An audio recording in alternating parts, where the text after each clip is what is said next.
Bom, hoje a gente vai falar sobre cargas elétricas, um conteúdo aí da eletrostática, né? Então, quando a gente começa a falar sobre elétrica, né, e eletrônica propriamente dita, esse é o caminho, né, convencional por onde a gente começa, antes até de falar sobre a eletrodinâmica e circuitos.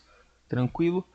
Então vamos lá. Após a descoberta do comportamento elétrico dos materiais, como âmbar, lã e vidro, pelos gregos, isso há muito tempo atrás, no século VI a.C., e também posteriormente com contribuições de Dufay, lá no século XVIII, isso muito tempo depois, né, da descoberta dos gregos, o estudo do átomo aprofundou-se.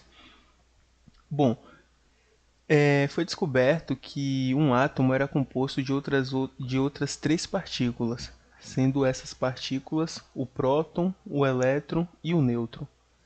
Com isso, definiu-se as cargas do elétron como sendo negativa e do próton como sendo positiva.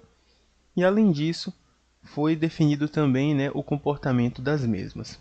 Bom, primeira figura aqui na esquerda, o que a gente tem? A gente tem a representação do átomo, né, e as três partículas que o compõem. Na região do centro aqui, a gente tem o nêutron e o próton, né, que estão no centro, né, chamado de núcleo, o núcleo do átomo. Na região de órbita, na região orbital, chamada de eletrosfera, estão os elétrons. Tranquilo? Então, após a descoberta lá do comportamento do âmbar com lã de vidro, né, que os gregos fizeram, isso é, eles pegaram âmbar, né, que é um material resinoso, né, como se fosse um plástico, né, daquela, de cor amarelada, né, cor de mel. Eles perceberam que atritando sobre a lã de um animal, esse âmbar depois começava a atrair pequenos objetos, tais como pena de pássaro e outras coisas. E Dufay ele complementou esse estudo muito tempo depois, fazendo o experimento com vidro e com âmbar. E ele começou a reparar ali que os materiais, né, quando ele juntava, depois do processo de eletrização, né, depois desse processo de atrito que ele fazia na lã, o âmbar e o vidro se atraíam, porém âmbar com âmbar se repelia e vidro com vidro também se repelia. Então, os estudos foram mais aprofundados para a parte do átomo. E, como já foi dito aqui, né, eles definiram as cargas do elétron como negativa e o do próton como positiva, de modo que as cargas negativas se repeliam, né, ou seja, quando tinha elétron com elétron, elas tendiam a se afastar, se repelir. Quando tínhamos ali próton com próton, também se repeliam, cargas iguais, né, se afastavam. Porém, cargas opostas, né, sinais contrários, se atraíam. Ou seja, elétron e próton tinham um comportamento de atração. E daí aquele velho ditado, né, os opostos se atraem. Tranquilo? Bom, muito tempo depois, isso já em 1909, Robert Millikan, um estadunidense, definiu através de experimentos o valor da carga elétrica elementar como sendo 1,6 vezes 10 elevado a menos 19 Coulomb. Vixe, ficou meio torto aqui. Deixa eu tentar ajustar isso aqui. Pronto, agora ficou mais bonitinho. Ele definiu esse valor como o valor da carga elétrica elementar, que é dado em Coulomb, a unidade, né, em homenagem a esse grande cientista que tivemos na época lá.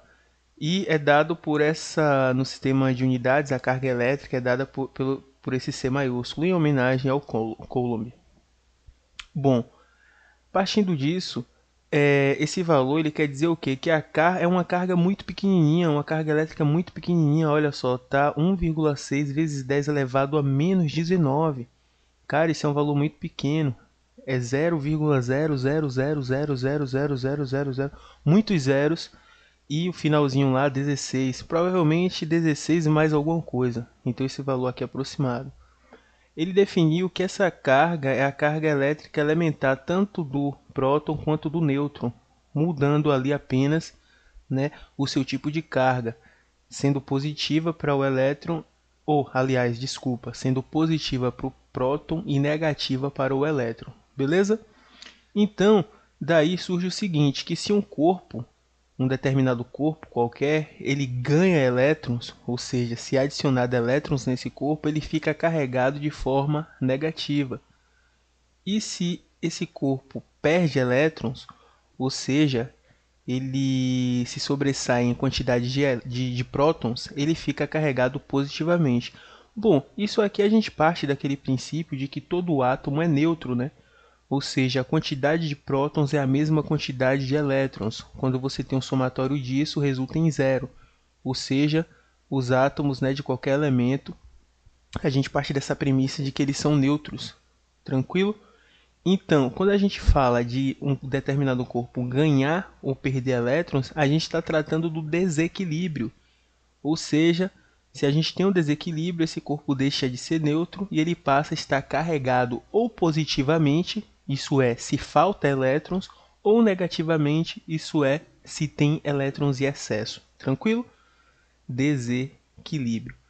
Baseado nisso, a gente tem aqui a nossa fórmula, né, que está aqui destacada em laranja, onde esse Q é a carga elétrica, que é dada em Coulomb. Tranquilo? A carga elétrica Q é dada em Coulomb. O N é a quantidade de elétrons que o corpo ganha ou perde. E esse E aqui é a carga elétrica elementar, que é o valor lá definido por Millikan em 1909, que é 1,6 vezes 10 elevado, que é um 10, elevado a menos 19 Coulomb. Tranquilo? Então, esse Q igual a N vezes mais ou menos E. Observa isso, que esse E aqui, essa carga elétrica elementar, ela vai receber o sinal ou positivo ou negativo. Vamos ver por quê. E a gente tem essa segunda fórmula aqui que diz que N, que é o mesmo N de cima, né, quantidade de elétrons, vai ser dada, né, pela quantidade de prótons menos a quantidade de elétrons.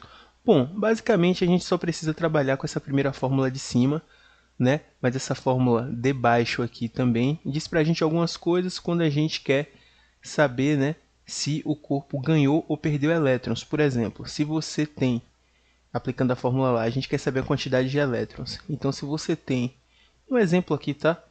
Bem básico, 2 prótons e você perde, e você subtrai, aliás, 4 elétrons. Como é que fica aqui? Vai ficar que o nosso N é menos 2, ou seja, esse corpo está com carga negativa, né? Nosso N aqui fica negativado, porque a quantidade de elétrons foi superior à quantidade de prótons. Então, por definição aqui, a gente enxerga matematicamente, né, nesse N, que o corpo está carregado negativamente, está sobrando elétron. Mas se a gente inverter aqui, ó, se a gente falar que tem 4 prótons e você subtrai 2 elétrons, o nosso N vai dar positivo. Nosso N vai ser igual a 2. Ou seja, está sobressaindo, né, a quantidade de prótons. Ou seja, a gente poderia dizer que esse corpo está em falta de elétrons. Tranquilo? Então, a gente poderia usar isso aí também. Porém, lá na nossa primeira fórmula, Q igual a N vezes mais ou menos E, o que acontece? Quando a carga desse corpo Q é positiva, a gente sabe que aconteceu o quê? Se esse corpo está com carga Q positiva, é porque ele perdeu elétron. Então, na nossa fórmula, a gente vai utilizar o nosso E, carga elétrica elementar, né, positiva. Você entende? Porque tem quantidade de próton a mais no nosso corpo. Então, ele está carregado positivamente. Então, na fórmula, a gente trabalha com E positivo. Se a gente tiver essa carga elétrica Q negativa, o corpo estará eletrizado negativamente. carregado de forma negativa, e obviamente, se ele está com carga negativa é porque tem muito elétron. Então, a nossa carga elétrica elementar no nosso cálculo, a gente vai usar o nosso sinal negativo. Tranquilo? Então, basicamente, esse é o raciocínio para a gente poder trabalhar o cálculo das nossas cargas elétricas. Beleza? Vamos ver aqui alguns exemplos. Uma pequena esfera apresenta uma carga elétrica negativa de menos 3 vezes 10 elevado a menos 15 coulomb. Com a informação que a gente tem aqui, sim, o corpo está com a carga elétrica negativa, ele informou para a gente quem aqui? Ele entregou para a gente o que, né? Vou colocar um asterisco aqui que eu vou trazer para cá para baixo o nosso cálculo. Ele entregou para a gente que, né? Aliás, não vai ser nem... Vou colocar aqui menos que é uma carga negativa. Não tem nem cálculo, né? É uma pergunta bem simples. Essa esfera está com excesso ou falta de elétrons? Bom, se a carga elétrica desse corpo é negativa, ele está com excesso de elétrons. Então vamos responder aqui do lado, ó. Excesso. Conseguiu entender? Então daí a gente consegue progredir com os nossos cálculos para cargas elétricas. Outro exemplo aqui, ó, considerando a pergunta anterior, qual seria essa quantidade N de elétrons? Bom, aqui a gente já tem que calcular, né? Fazer esse cálculo que ele está pedindo ali. A gente coloca a nossa fórmula aqui, ó, que é igual a N vezes mais ou menos E, né? Para a gente poder trabalhar aqui. O que foi dado lá foi dado o que, né? Como menos 3,2 vezes 10 elevado a menos 15 coulomb. Isso aqui é a carga desse corpo que está eletrizado negativamente. Bom, se esse corpo está com carga negativa, então no nosso cálculo, nosso Ezinho ali, ó, de carga elétrica elementar é negativo também. Então vamos colocar aqui, ó, complementar nossa fórmula. N, que é o que ele quer saber, né? Que multiplica menos 1,6 vezes 10 elevado a menos 19 coulomb também. Então a gente vai fazer o que aqui? Vai isolar o nosso N, né, em um lado da equação, vai trazer esse valor aqui da carga elétrica elementar dividindo. Então, bom, uma divisão de dois números negativos, a gente já sabe que o nosso resultado é o que? Positivo. Então a gente vai ter essa quantidade aqui, N de elétrons. Beleza? Então, menos 3,2 dividido por 1,6, isso aqui vai dar 2, né? Deixa eu apagar aqui. Isso aqui vai dar 2, que multiplica, divisão de potências de mesma base, a gente conserva a base e subtrai, né, os expoentes. Então, menos 15 menos 19. Menos com menos dá mais, então fica menos 15 mais 19. Eu tenho menos 15, adiciono 19, eu fico com 4. Então fica 2 vezes 10 elevado a 4, seria a nossa resposta para esse problema. Ou ainda, você pode colocar direto aqui também, ó, 20.000, que dá no mesmo. Tranquilo? E aí está respondido a quantidade N de elétrons, né, que foi adicionada, que está em excesso nesse corpo eletrizado negativamente. Beleza?